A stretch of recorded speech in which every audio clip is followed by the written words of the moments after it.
Abhishek together plan to stop the violence? Manojit, how do they plan to stop the violence? The violence is now negligible in Bengal. Okay. Look at that. You could only show 3 or 4 incidents in the last 3-4 days. And Like I said, it is TMC's word against the BJP. I'm really sorry, Manojit and Priyanka. I'm short on the time on the broadcast, but we'd have to wrap it up there. The violence continues. Let's see where does it go from here. We're talking about rural elections. This is very important in the run-up to the general elections in 2024. That's all the time that I had on Viewpoint. Thank you so much for watching.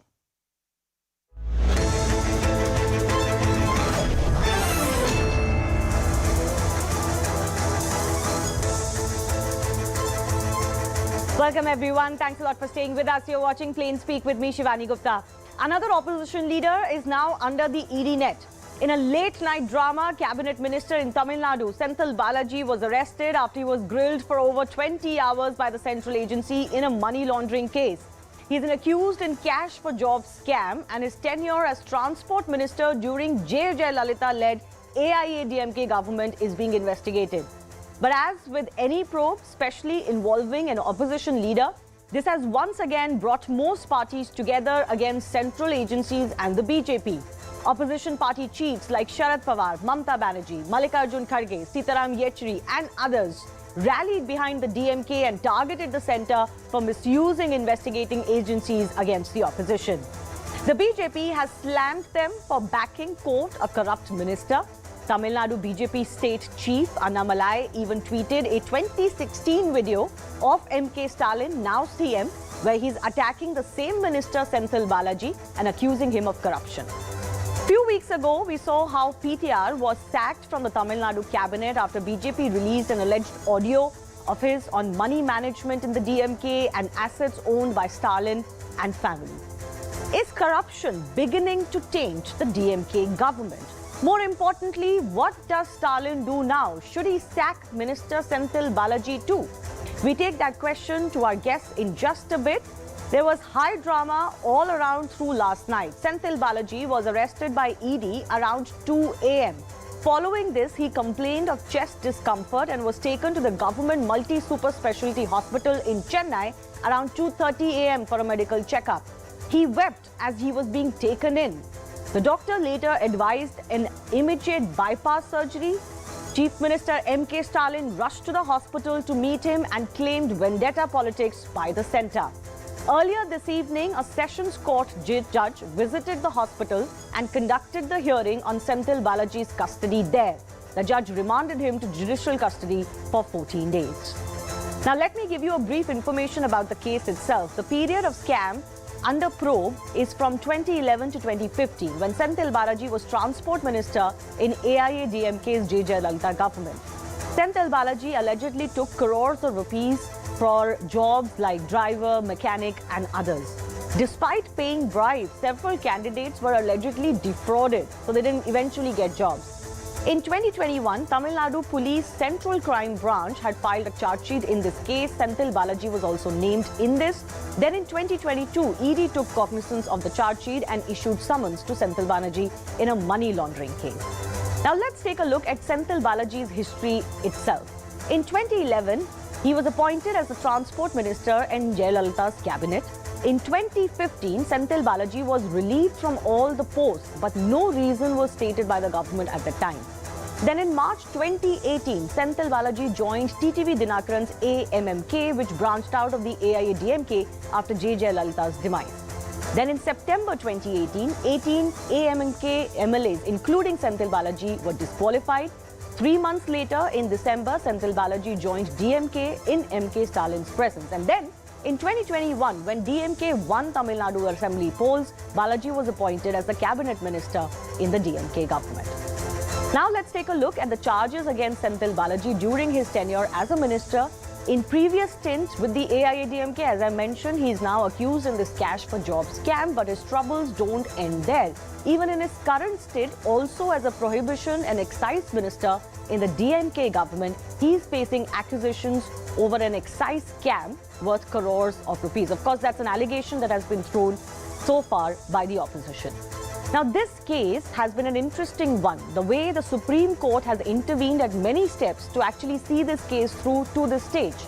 In May this year, The Supreme Court had set aside Madras High Court order directing a fresh probe in this matter. The Supreme Court asked the ED to continue the probe into the charges against Senthil Balaji and finish it in 2 months. The SC had even remarked then, and this is a point to be noted, that it is shocking that the High Court ordered a reinvestigation ab initio, wiping out the previous probe. The Supreme Court also set aside High Court order quashing summons to the minister by the ED. This is because in October last year, Madras High Court asked for a fresh probe without a reference to the previous probe. The Madras High Court had earlier also quashed criminal complaint in this case. Shockingly, the Madras High Court had accepted a petition that those who took and gave bribes have come to a formula of compromise. A 2-judge bench of the Supreme Court then restored the criminal complaint.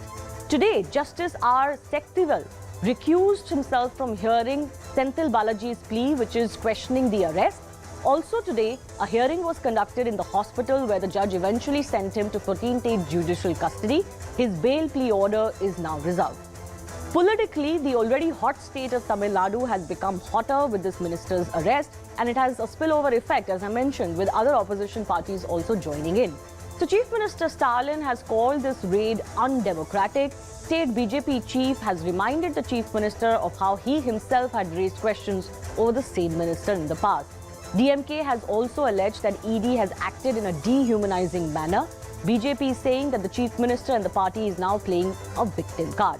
DMK is also alleging that ED has violated legal procedures as far as this arrest is concerned. That matter might be fought legally. The state BJP, on its part, has demanded that the minister be sacked by the MK Stalin government.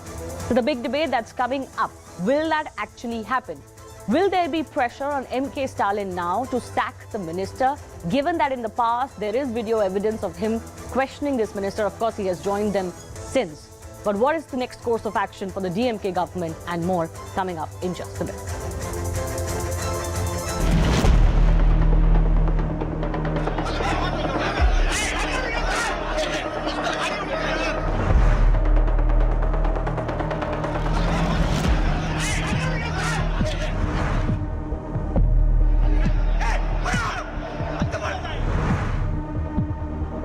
Tamil Nadu people are not going to forgive anybody who is going to support DMK in this particular thing, because it's a very clear case of corruption.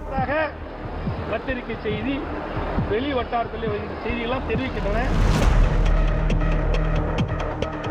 இந்திய அரசுடைய இந்த hotel மெட்ரிக்லாம் திராவிட முன்னேற்றம் 5வது நாங்கள் மிஸ்ஸாகவே பார்த்தவங்க நாங்கள் face பண்ணுவோம். சட்டப்படி நாங்கள்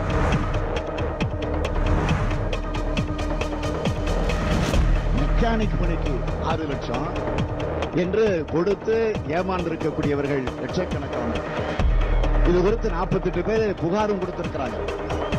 ஆள் கடத்தல் புகாருக்கு உள்ளான அவருக்கு இப்போது தேர்தலில் போட்டியிட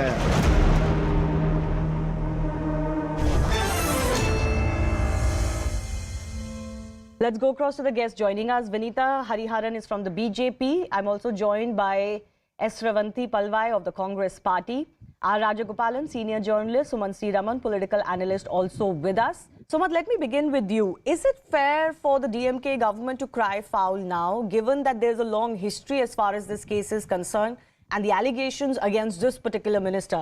Forget the fact that he was in a previous party earlier, he joined the DMK recently, etc.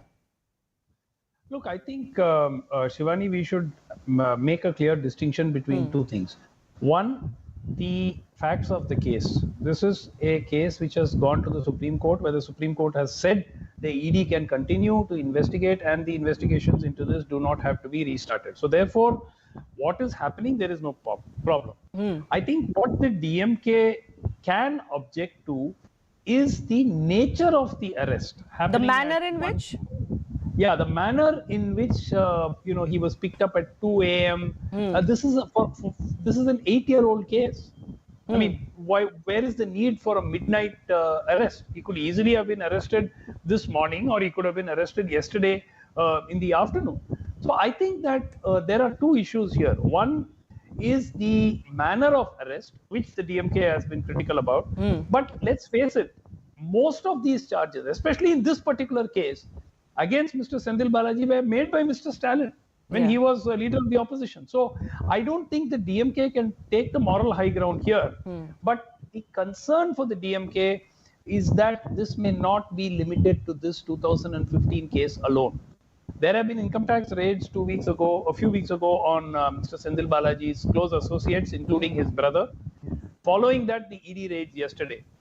And Mr. Senthil Balaji is known to be one of the confidants of the Chief Minister, handling two very meaty portfolios of electricity and prohibition, which includes TASMAC, which is the liquor stores run by the state government. So I think that there is a concern in the DMK that this may not stop with Mr. Senthil Balaji. This may go further up. And that is why you see the DMK come out with all guns blazing today in trying to defend this man. After all, 5 years ago, he was in the opposition. He was not with the DMK at all. So I think that there are two issues here. The DMK is a little nervous as to where this may lead to. And the second point, of course, is that... Fair enough what you're saying. The manner of it, I'll go across to our other guests as well. But, Sumant, I do need to point out that the DMK is not just questioning the manner, as, of course, they will do in court as well, and that's their fair right. They are indeed questioning the very arrest itself and the case itself. So does that not smack of hypocrisy? No, as far as I know, they have not questioned the case. In fact, they have. Mr. Stalin himself has called it vendetta. No, he's calling the arrest and the activities surrounding the manner in which he was taken into custody as vendetta. Because, look, when Mr. Senthil Balaji joined the DMK, they said he will continue to face these cases. So to be fair to them, they have not said that this case is political vendetta, because mind you, they were the ones who made the charges against Mr. Senthil Balaji. So they have not called the case vendetta, they've called the manner of the arrest vendetta. Yes, but you look at all the narrative from the DMK plus the opposition parties, they're questioning, of course, what the central agencies are doing to opposition leaders, right? And that obviously ties in to the entire narrative that agencies are being misused by the BJP against opposition leaders. But in this case, you're saying that at least as far as this case is concerned, there is no bone to pick on the fact that Mr. Senthil is under the scanner. But let me bring in some of our other guests in as well. From the Congress party, the Congress has joined in, of course, naturally because you're ally partners. But again, my question to you is the same. Mr. Stalin himself is on record to question this minister. He's had a checkered past. The case goes back a long way. In fact, the Supreme Court, as I mentioned earlier, this May asked the ED to go full hammers against, Mr. Senthil in this investigation. Then what is the problem? Where is the misuse of the agencies? This matter has been going back and forth between the Madras High Court and the Supreme Court, and the Supreme Court directed the ED to complete this investigation within 2 months. In fact, they said that if you don't, then we'll appoint an investigating officer. Well, the government, the ED right now is following, is following the orders of the court because the court has asked them to complete the investigation in 2 months. Well, there was no need for you to go and arrest someone at 2 o'clock in the night. When the investigations were on, you were going through the entire process. No one objected the ED from conducting these raids or doing any kind of inquiries. Why all these high drama? Unless it is actually targeting those people, trying to mentally break them down. So because this has been a clear vendetta case, if you're actually looking at the ED probes that have happened since 2014, you would see that there have been over 150 cases of ED that have happened, 150 cases of opposition leaders who have been under ED scanner. So but ma'am, that in itself doesn't prove anything. Each case has to be looked at from its own merits. Let's discuss this case. In this case, is there not merit to go against this minister? Is it actually, just because he's a minister today doesn't mean that, the charges become less, problematic. In fact, the very fact that in the court, in the Madras High Court, the minister concerned went and said that we've compromised, quote unquote, with those who've been defrauded, in itself is an acceptance of guilt. No one is objecting to the ED inquiries here. It is, we all are talking about the high drama that's going all around. Okay, fair enough. You're saying we don't question, but let's hope that that is the case then. Because I've heard enough reactions from all opposition parties plus the DMK. There is a suggestion and a hint of the fact that this is plain witch hunt that has been going on against all opposition leaders. You just brought in the fact that there have been 150 Right. cases against opposition leaders. But that in itself, as I Right. said, does not denounce this minister of the charges he is facing. And those are historical charges he's facing well before this government came to power. Well, the law gives everyone the right to defend themselves unless they're proven guilty. Okay, And here it but is, you're doing the fair enough. No, investigation. fair enough in that Fair sense. enough. We are not objecting to any kind of investigation that is happening. But you are. The entire manner in which the ED investigation is happening, needing to do you need to arrest someone at 1:30 or 2 Ma'am, o'clock but that's in the not night? your call. That's the call of the That agency. is- And if the arrest that is why is- illegal, why is and if the the arrest agency is doing it? illegal, then No, let the why court is- weigh in on that. See, the court will actually take cognizance of all facts before giving any kind of order. We agree on that. But here we are talking about what is the need for all these high drama Okay, that you're fair enough. running You in. can ask Do you that want as to an opposition party. sensationalize? No, that's You fair are- enough. do you Fair want to enough. I'm not getting sensationalize into that it? just yet. But you are questioning the ED investigations at the same time saying that we are not questioning it. The moment you say this is witch hunt in the larger scheme of things, that is questioning the ED investigation. But I'll take both your points. Before I go across to our BJP representative, let me bring in R. Rajagopalan as well. You know, this was going to be a hot potato for the DMK government. Is it that they didn't see this coming? Because when they inducted him, they knew of the charges that this man faces. And they made him minister, and he's important minister in a couple of other ministries. Shivani, the inside story in DMK is very peculiar. 4 ministers have gone out of this charge. Last week, Mastan, Ovin Milk Dairy Minister was sacked because he There were did charges. some bungling, corruption. Second thing, Painivel Tyagarajan audio tape, you must have known I about mentioned it. You it, must yes. have heard about it. Yeah. 30,000 crores Udayanidhi Sabareesan. So apart from that, now our question is futuristic. Let us not debate why, last night arrest, midnight drama, that there should be a special consideration for ministers like that. This argument is irrelevant. My point is, will Mr. Senthil Balaji resign? And to whom this portfolio will go, either to Udayanidhi or to Durai Murugan or to anyone. My understanding is old-timers in DMK are happy. Sumant Raman will vouchsafe that because at least 3 of them I spoke to this morning, since morning. 3 of them are very happy that, we were in DMK for more than 40 years, 50 years. Yesterday comers, day before yesterday comers.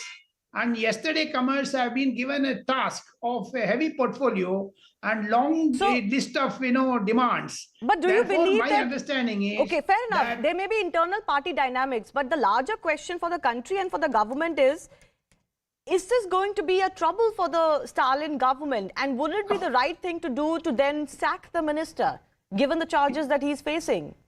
DMK problem starts from today. And moreover, my understanding is Mr. MK Stalin, day before yesterday, went on record saying that DMK will vouchsafe who should not be the Prime Minister in 2024.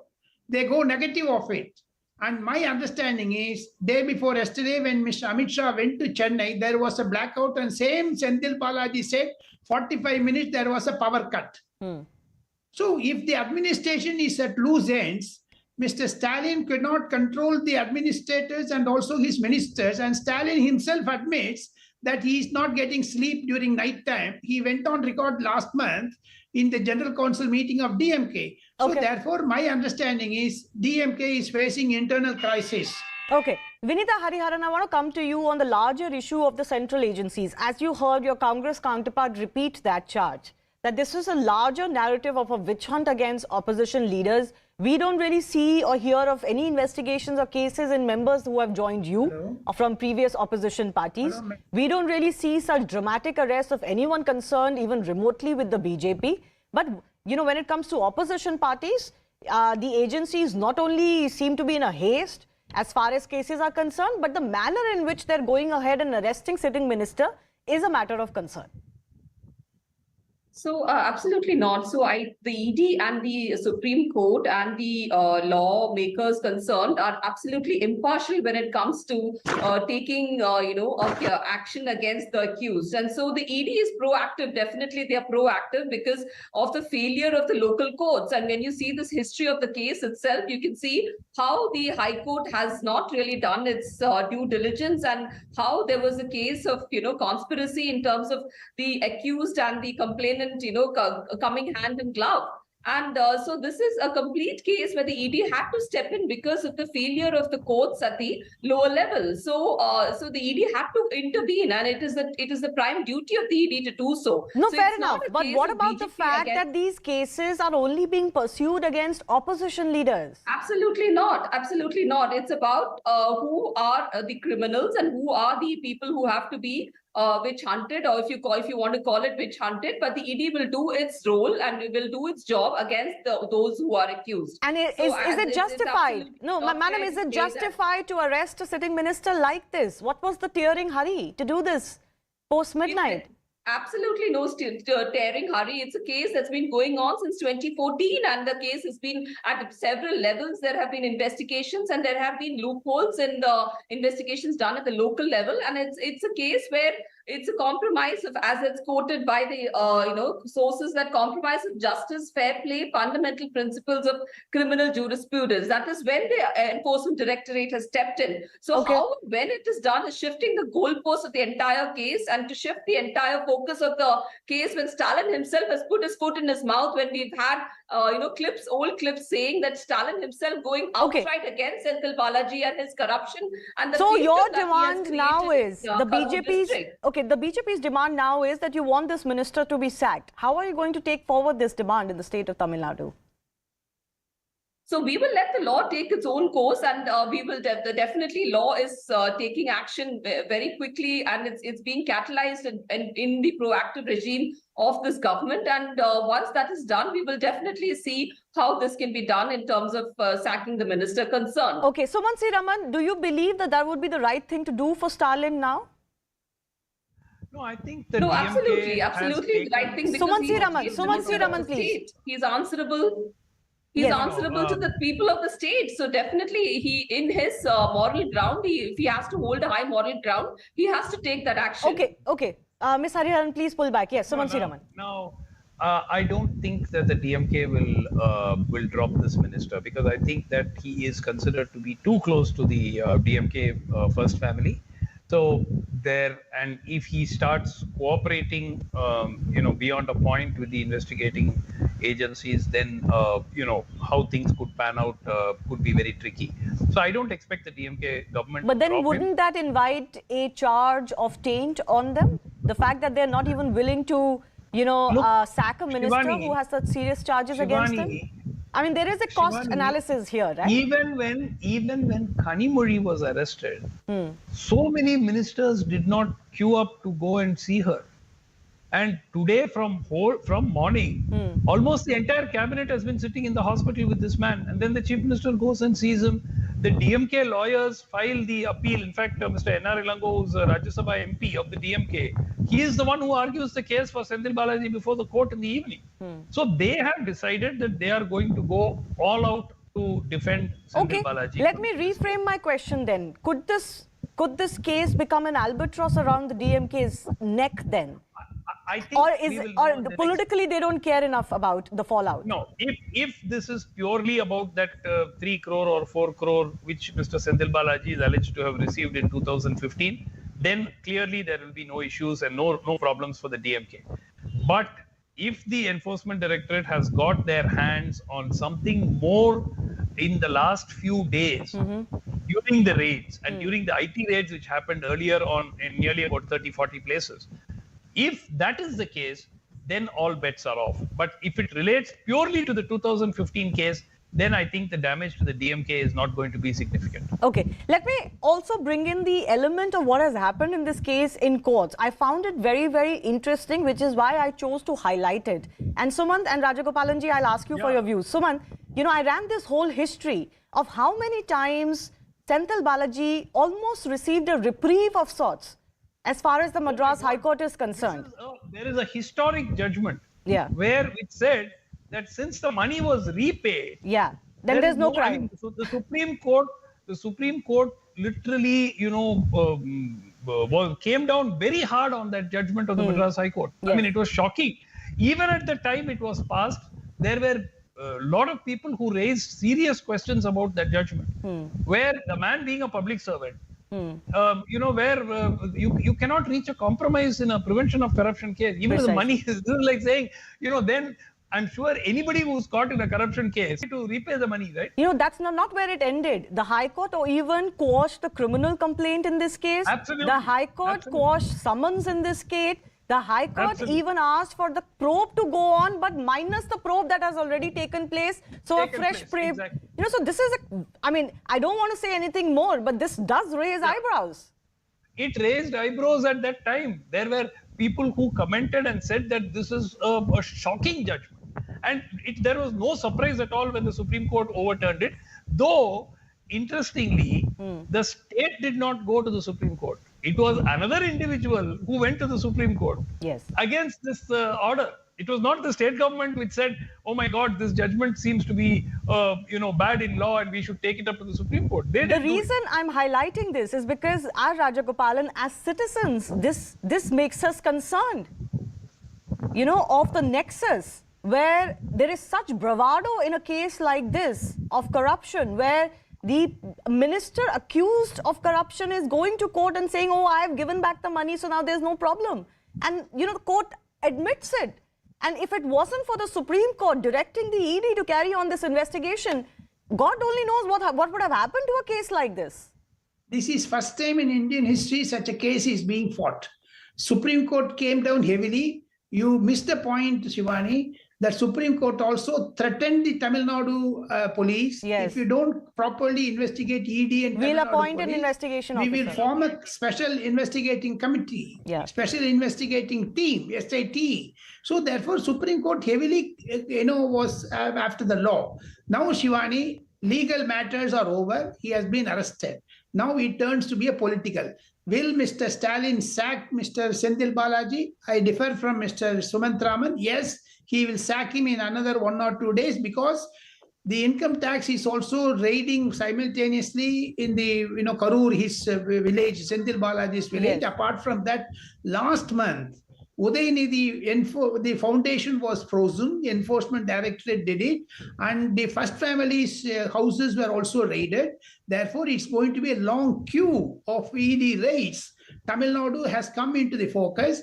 Mr. Stalin, politically, if he is very smart, he will drop the minister and clear his hands, because it is the same MK Stalin who gave a complaint to Ponwalal Purohit, governor, stating that this minister should be sacked. Okay. But the same minister was accommodated by him. Exactly. This is a very curious case, and I certainly feel like in today's time and age, you can't live down something like this, even if it was possible a few decades ago. Ms. Palwai, I come back to you. Given the nature of this case, both legally and politically, does it not blunt the opposition's charge that you are being attacked by central agencies?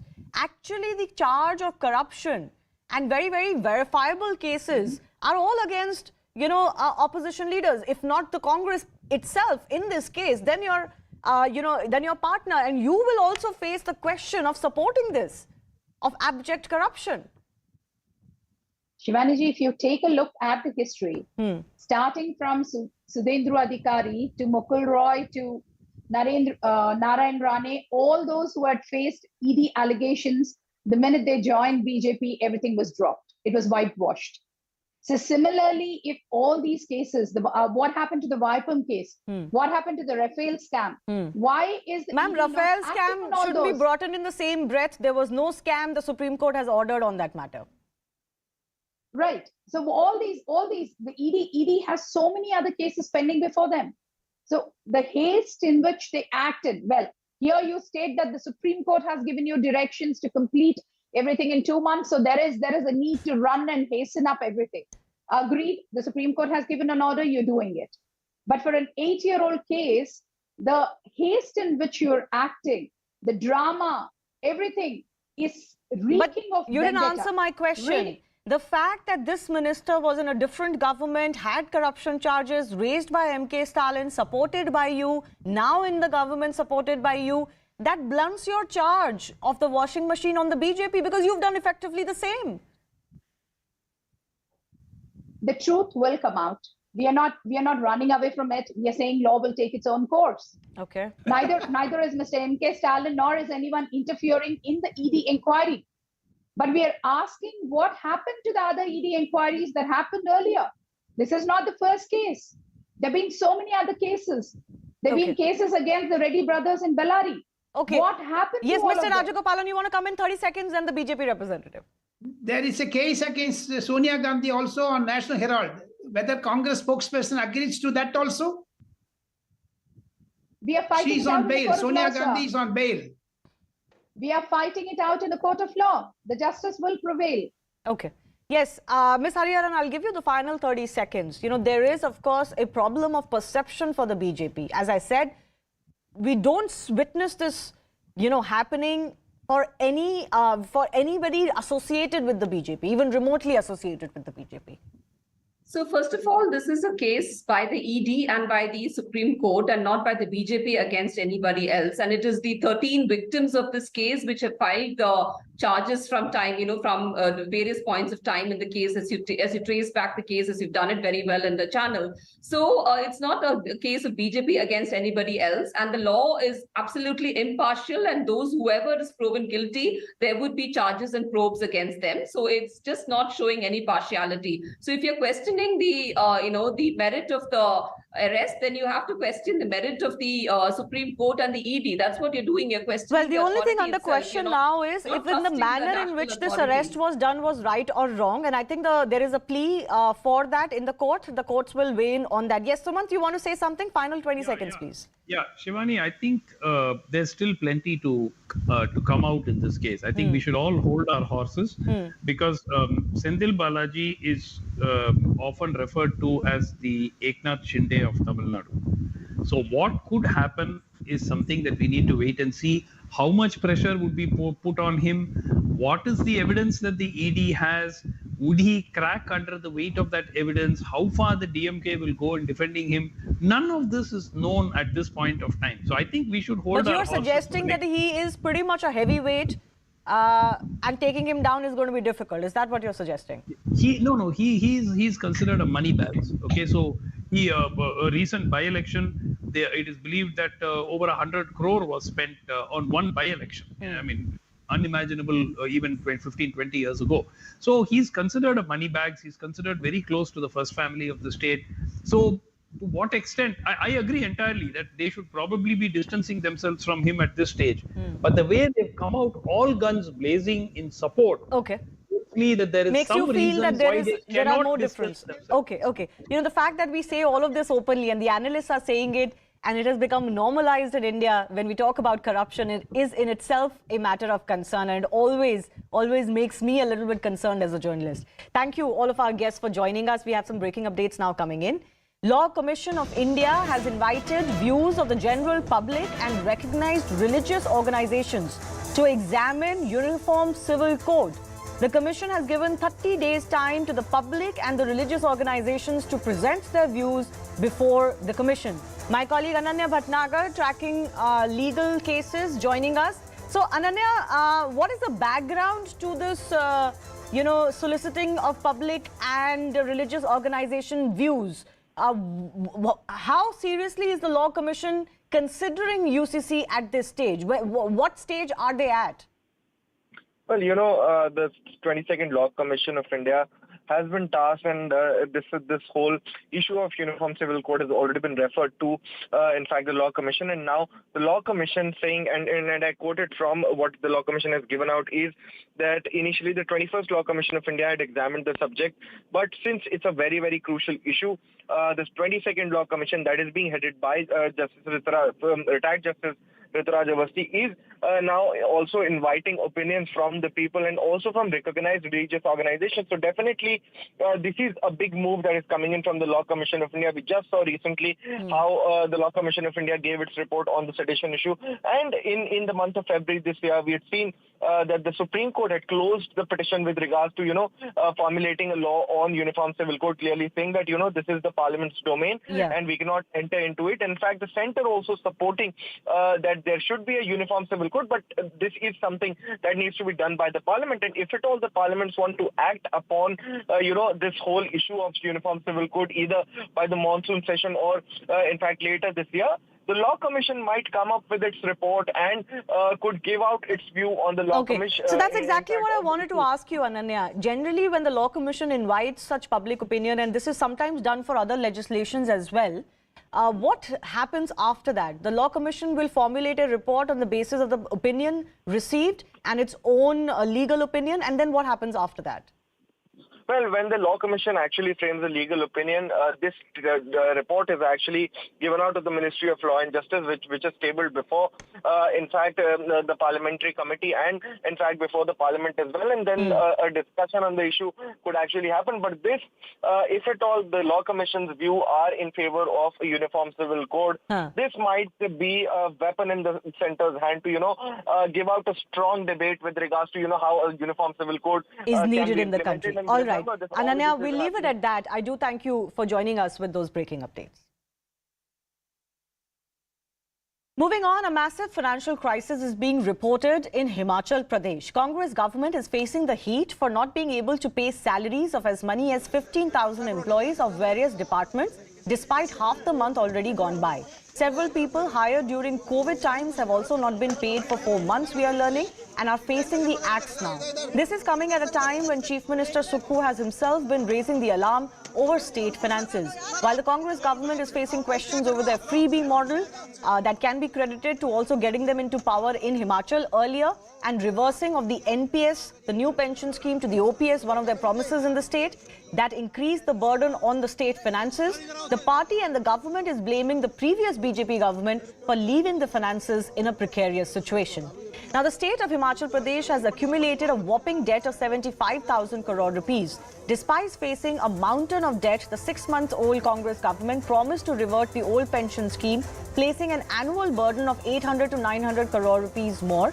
They've also promised free electricity up to 300 units monthly, for which the cost is a similar 800 crore rupees per year. Now, the impact is being felt on the economy. The state has no money to pay salaries, pensions, and even for development projects, something the Chief Minister himself has accepted. Take a look at the cost of freebies promised during campaigning. These are draining other states as well, even though in many of them, promised doles haven't even been implemented. Punjab is one such example where the Aam Aadmi Party promised free power and even cash to each woman monthly. The cost of such freebies promised is 20,000 crore rupees per year. This is for a state that is already reeling under debt. Similarly, in Karnataka, recently Congress promised top 5 guarantees, the cost of which is going to be around 50,000 crore rupees per year. So the big debate that's coming up, are the people beginning to pay the price for freebies? While it benefits some, is it beginning to hurt the public at large?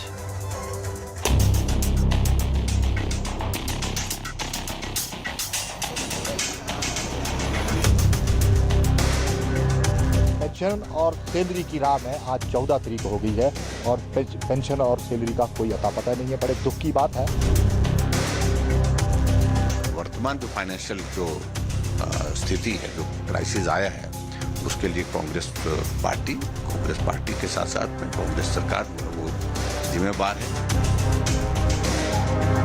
शायद उनकी guarantee में pensioners को pension देना और सरकारी कर्मचारियों को उनका वेज देना, अब ये कहेंगे हमारी गारंटी में नहीं।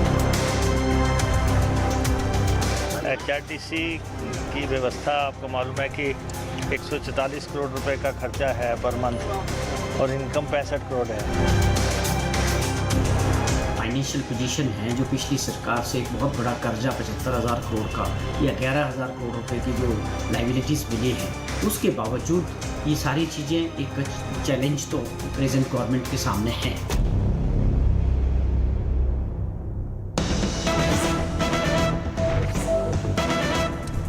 Himachal Chief Minister Sukhwinder Singh Sukhu has finally spoken out on this issue. He has denied that there is any delay in salaries of government employees. He's saying that there is misinformation being spread by the BJP. Listen in.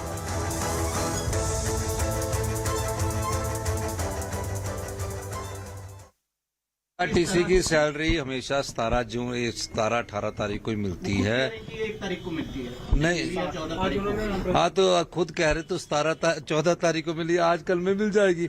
HRTC का Bharatiya Janata party ने पिछले 3 साल से over time नहीं दिया था, night नहीं दी थी। मैंने उनकी ओवर टाइम और नाइट की आधी पेमेंट कर दी है और आधी हम वो करने जा रहे हैं। भारतीय जनता पार्टी से पूछा जाना चाहिए ना कि वो 3 साल से उनके नाइट और ओवर टाइम क्यों नहीं दिया गया। और जो सैलरी की बात है मेरे समय से नहीं है, हमें तो अभी 6 महीने हुए सरकार में आए, हम तो जो व्यवस्था बिगड़ी हुई है उसको ठीक कर रहे हैं। लेकिन ये दृष्टिकोण अपनाना कि हम पर दोष लगाना गलत बात है। Let's go across to the guest joining us. Dhruv Jati is a Congress spokesperson. Professor Dr. Aman Agarwal is Director, Indian Institute of Finance, also with us. I'm also expecting Shazia Ilmi of the BJP to be with us very soon. Dhruv, this is a question that the Congress party is going to face almost every day. You're facing this in Karnataka, not just the fact that you've changed the very nature of the guarantees you promised at the time of elections. So even if you're being financially prudent now, that wasn't what was promised to the public. And of course, the burden on the exchequer. And in state after state, more such reports are coming to light. How do you explain the fact that in Himachal, a state that has very limited resources, you promised the moon to the public and now people are suffering? Shivani, I agree that the situation in Himachal is no doubt challenging. But speaking about Karnataka, the Congress party wasn't just the only party that put forth welfare schemes. It was even the Bharatiya Janata Party as well in their manifesto that had promised these welfare schemes. Now, talking about what has been put forth, mainly is that if you look at it, even the Supreme Court had observed that political parties cannot have any restrictions on what schemes they can be, what I would say, reduced to. Every political party has the right to go ahead and speak about what they propose to the party and to the people, and that's the observation made by the Supreme Court. Now, the bigger hindrance that we should be speaking about is about what is happening with the money that is being given to corporates. Is there any sort of accountability that the central government has? And no, I'm sorry, Dhruv, why is it that Dhruv, don't deviate from the questions. We are discussing doles being promised at the time of elections. Right or wrong is a separate matter. I'm not even going into the merits of promising cash in the hands of all women in a state, for example, of free public transport, which you're now putting conditions on. You're being very smart and prudent about this in Karnataka now. But then that brings us to the political question that you fool the public that everyone will get it, which eventually is not the case. But please answer my pointed question. In a state like Himachal, was it not financially, imprudent to offer things like a reversal of the NPS, to offer 300 units of electricity free? The state cannot afford it.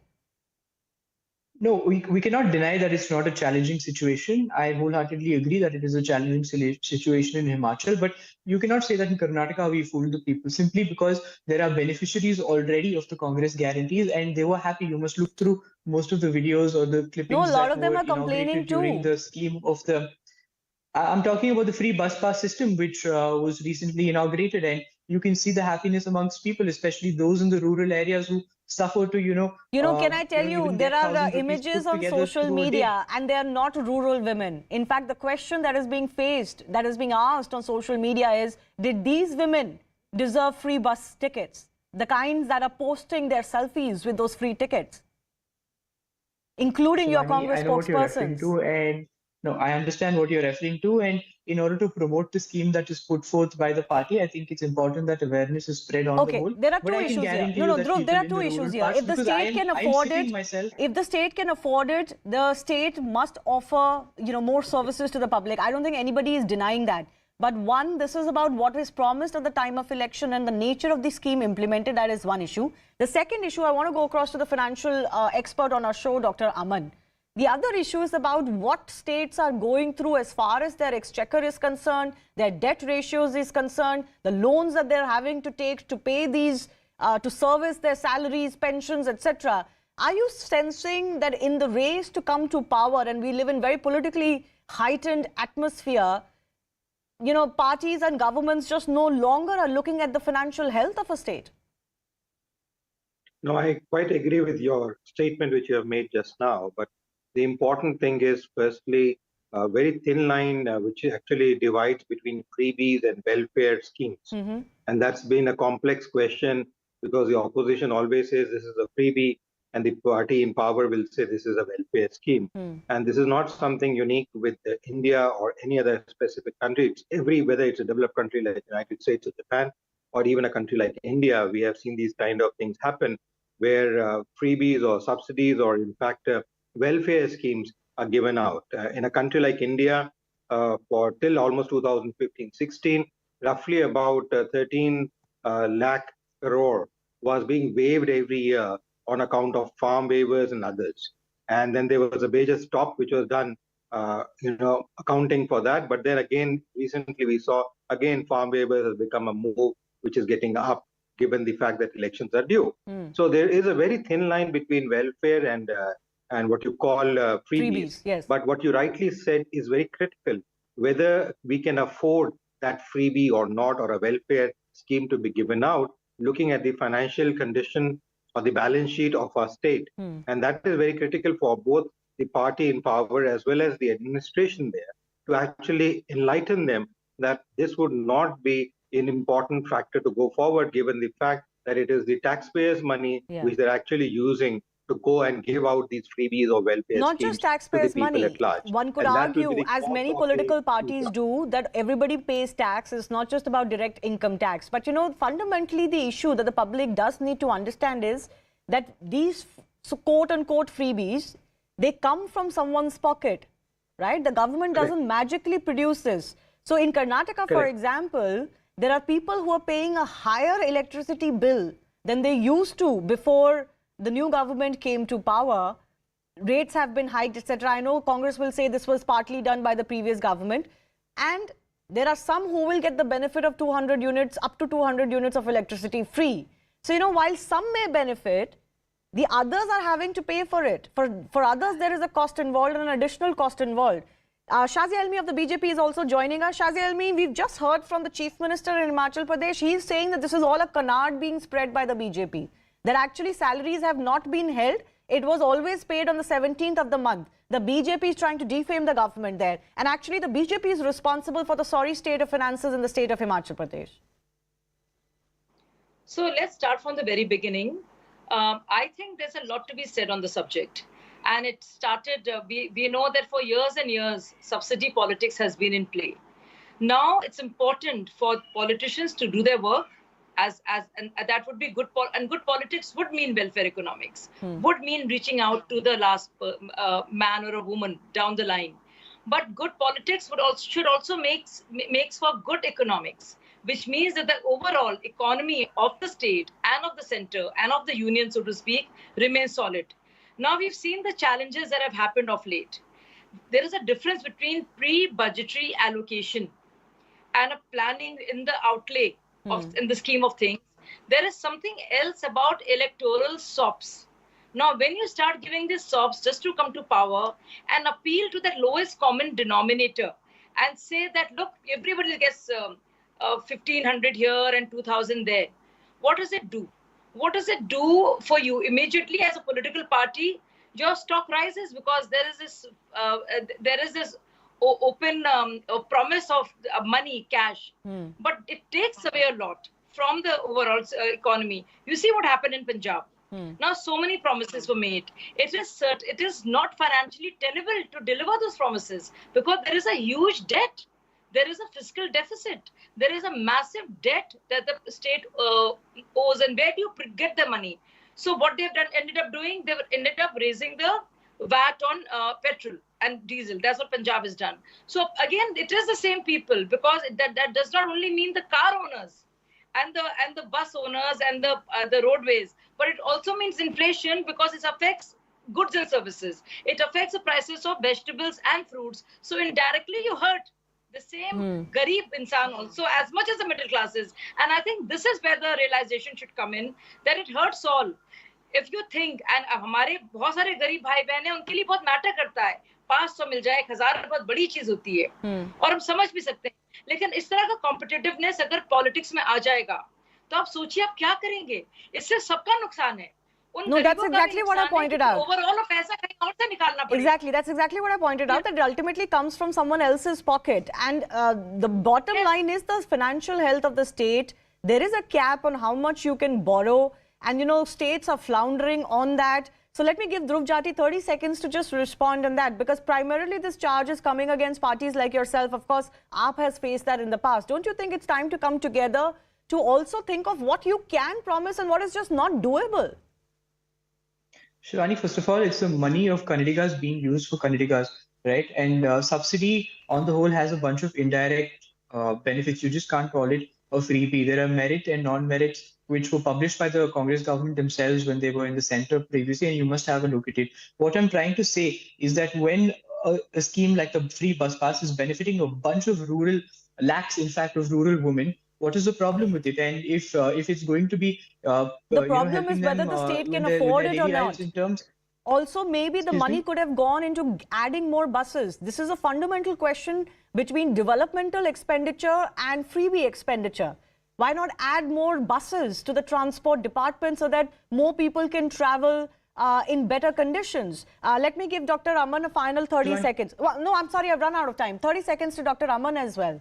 What is it that states should ideally be doing for betterment of everybody? Because it almost seems like it has become about garnering vote banks now. No, it is true that you need to look at the long run perspective and see the overall development of the society. Because if you have a limited cash, and that's limited resources always there, whether it was land, capital, or whatever you may say, and if you are able to distribute it like freebies or rations, you are not going to have them for tomorrow, and tomorrow's generation would even suffer worse. Because where will they get the money or the structures to actually go and bring in about their development? So in my opinion, what you rightly pointed out is that it's a question of developmental issues which need to be coined up and balanced with the welfare framework which governments are trying to do. Welfare. And keep in mind that it is a hard-earned money of taxpayers and people, whether paying directly you didn't really take the other taxpayers, you didn't really make it clear to them that they would have to pay more to fund your electoral promises. That's also a problem in democracy. But in any case, I think one of the most fundamental issues is the NPS issue in Himachal Pradesh, for example.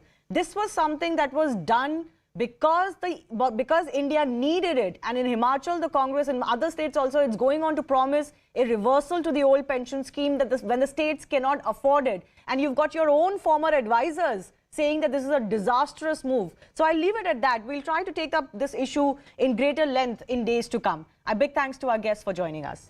Coming up after a break, Cyclone Biparjoy is making landfall tomorrow morning. Our reporters are getting you the latest from on ground. Stay tuned for some more reports.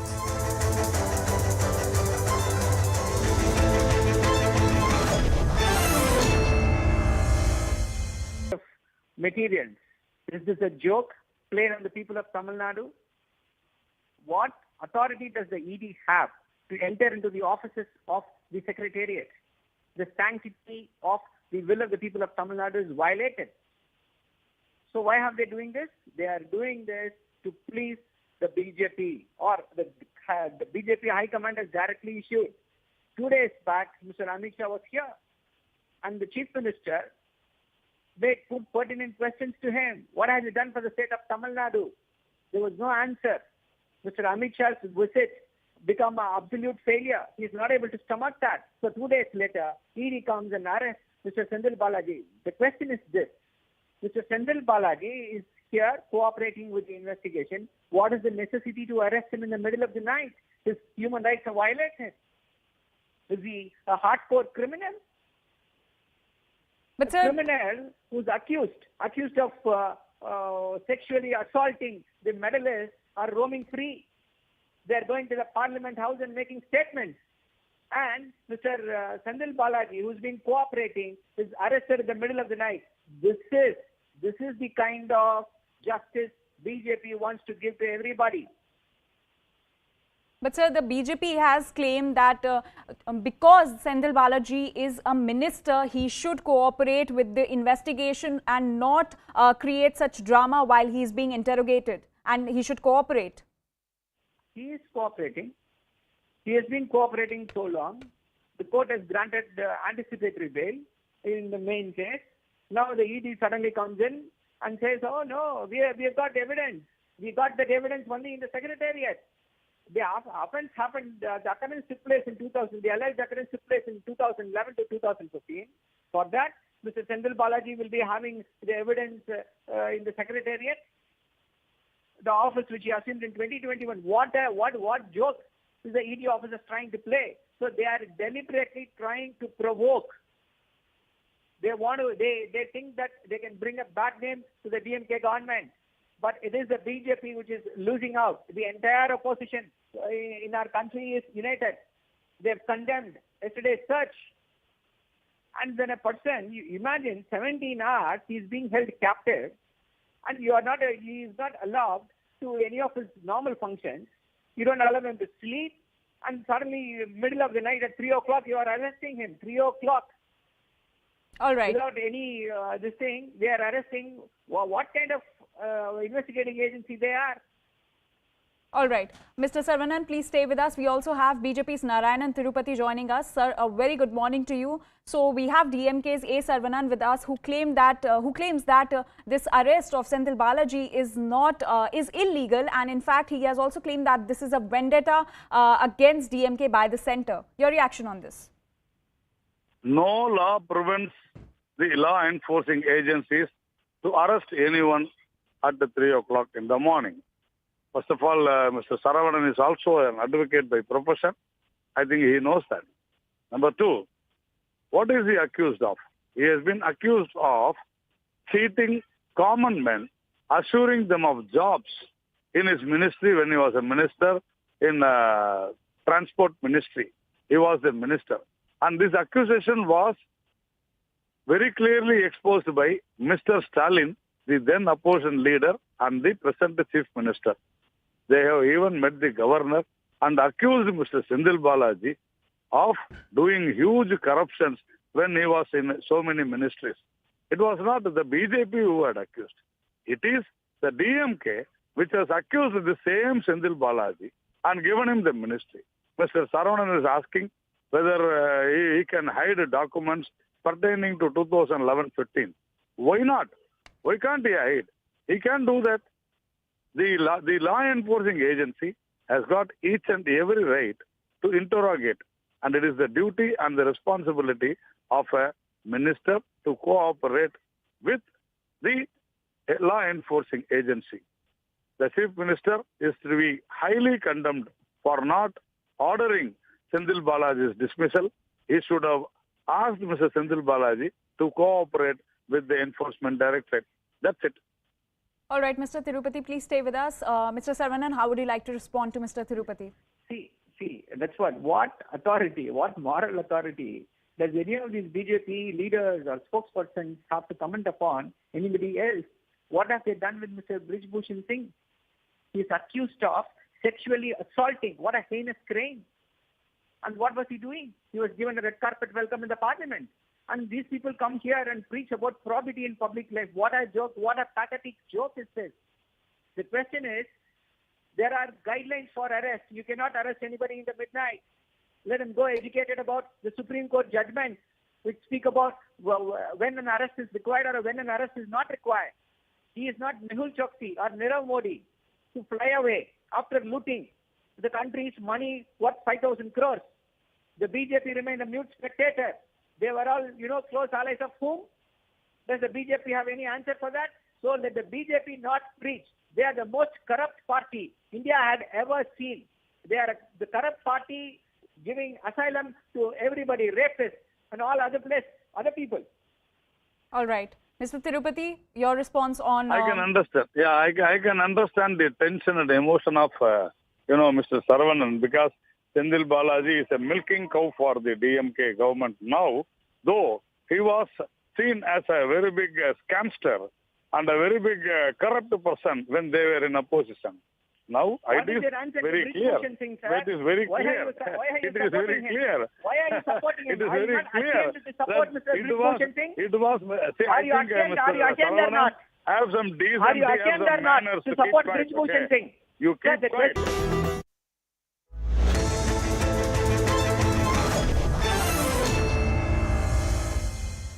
Gujarat में अभी cyclone का खतरा बढ़ चुका है और धीरे धीरे साइक्लोन है वो गुजरात के कोस्टल एरिया के और आगे बढ़ रहा है। मैं दृश्य आपको दिखाना चाहूँगा। आप ये दृश्य जो देख रहे हैं वो कहीं ना कहीं जिस प्रकार से जो दरिया है, जो सागर समंदर है वो उफान पे है, जो लहरें हैं वो कहीं ना कहीं भयावह दिख रही है। जखौ जो कच्छ का जो कोस्टल एरिया है जखौ और वहाँ का जो ये पिंगलेश्वर बीच है वहाँ का ये दृश्य है जिस प्रकार से समंदर उफान पे है और जो लहरें हैं ऊंची ऊंची लहरें देखने को मिल रही है और उसी के चलते देखने को मिल रहा है कि खतरा अभी आगे धीरे धीरे गुजरात की ओर बढ़ रहा है।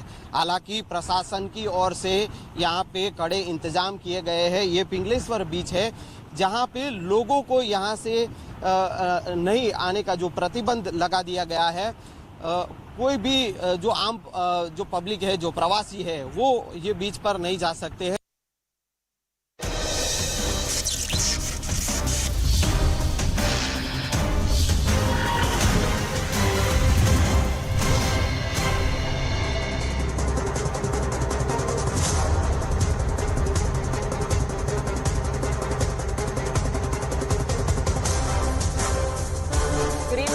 Welcome. You're watching The Right Stand here on CNN News 18 with me, Poonam Burde.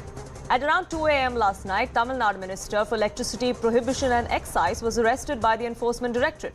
It wasn't a sudden development. 19 hours ago, the agency began raids at Senthil Balaji's official residence in Chennai.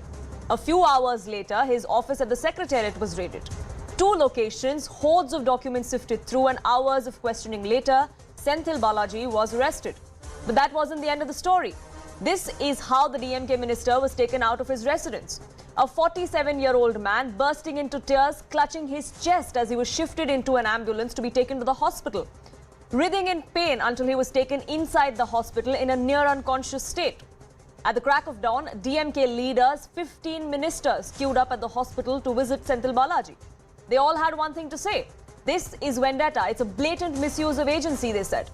The Chief Minister of the state, the Chief of the DMK too, wasted no time to be by Senthil Balaji's side. MK Stalin claimed that such was Enforcement Directorate's torture that his colleague ended up in the hospital. He asked if it was necessary for ED officers to act in such a dehumanizing manner. Stalin alleged a violation of legal procedures as well. So was Senthil Balaji unfairly targeted then? Is he a victim of misuse of agency as the opposition alleges, or is it just about probe like the BJP says? Should there be higher standards of propriety for an elected representative? Before we dive deeper into that, let me break down the case for you. Senthil Balaji has been arrested in an alleged recruitment scam. It comes in the wake of Income Tax Department raids conducted across more than 40 locations in the state linked to the minister and several of his aides, his brother as well. The roots of the case can be traced back to when Senthil Balaji was in the AIADMK. He was the transport minister from 2011 to 2015. In 2018, a technical employee of the Metropolitan Transport Corporation filed a petition in the Madras High Court shedding light on the alleged deception in job offers within the MTC. The petitioner claimed that false promises of employment were made at various levels, with Senthil Balaji and his associates purportedly accepting bribes amounting to over 4 crore rupees. Cut to a few years later when Senthil jumped ship to the DMK. He is now the Prohibition and Excise Minister. The BJP and the AIADMK, who are now in opposition, accused the minister of overseeing a scam in the excise department. Like I just pointed out, the man in question faces allegations from his tenure both with the DMK and the AIADMK. So who exactly is Senthil Balaji and why does he wield the kind of clout that he does across both those Dravidian parties? Now, he is a young leader. He entered politics at the age of 21. He is the Minister of Electricity, Prohibition and Excise in Tamil Nadu at the moment. In 2006, he was elected from Karur on an AIADMK ticket. 2011 to 2015, like I pointed out, he served as a transport minister in the AIADMK government. In 2016, he quit the AIADMK after Jayalalitha's death. 2016, he sided with TTV Dinakaran after the AIADMK split between the EPS and the OPS camp. In 2018, he joined the DMK. He was elected an MLA from the DMK in 2019. He's a key face of the Stalin government. He enjoys huge clout in western Tamil Nadu. He's a popular face on his home turf of Karur.